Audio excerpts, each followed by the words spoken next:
Ever heard of the Black Monk of Pontefract? If not, and you like a good ghost story, stick around. Our story starts in 1966 in a quiet Yorkshire town called Pontefract.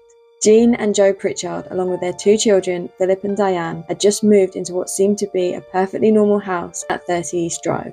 But the house had other plans. It began very subtly. One afternoon, Philip and his grandmother were at home and they saw this strange white chalk dust seemingly falling from the ceiling, but appearing from nowhere and coating the room they were in. As they tried to clean it up, pools of water were mysteriously appearing on the floor in front of them. From that moment on, the entity made itself known, and the family even nicknamed it Fred. But this was no friendly ghost. Lights flickered, cupboards banged, furniture moved on its own, photos were slashed as if with a knife. But it was Diane, the Pritchard's daughter, who seemed to take the brunt of it. She was scratched, bruised, and even dragged up the stairs by something they couldn't see. Imagine being yanked by invisible hands in your own home. That's absolutely terrifying. As word of these events spread, paranormal investigators began digging, and that's where the story takes an even darker turn. They believe that the house was built near the site where a 16th century monk was executed, and this monk was accused of horrific crimes, namely the essay and unaliving of a young girl. He was hanged, and his body apparently buried in unconsecrated ground. Some say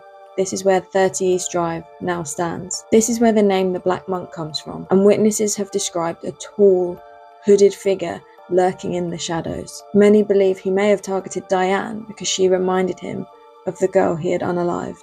Paranormal investigators and psychics started visiting the property, and they did experience activity. Some were shoved, some were slapped, and one medium said that the spirit fed on fear.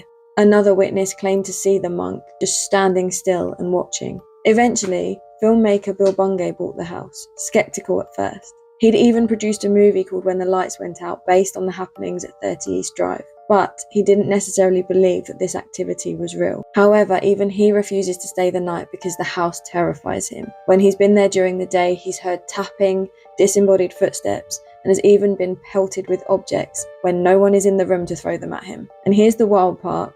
You can stay overnight. You just have to sign a waiver.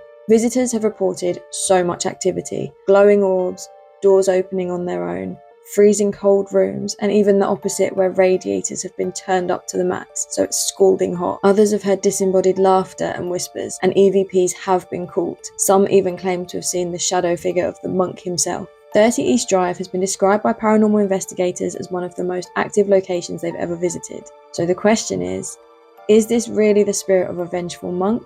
Or could it be mass hysteria, imagination, or just something we don't yet understand? What do you think? I'd love to know your thoughts on this, and let me know as well if you would spend the night at 30 East Drive. Have a great day!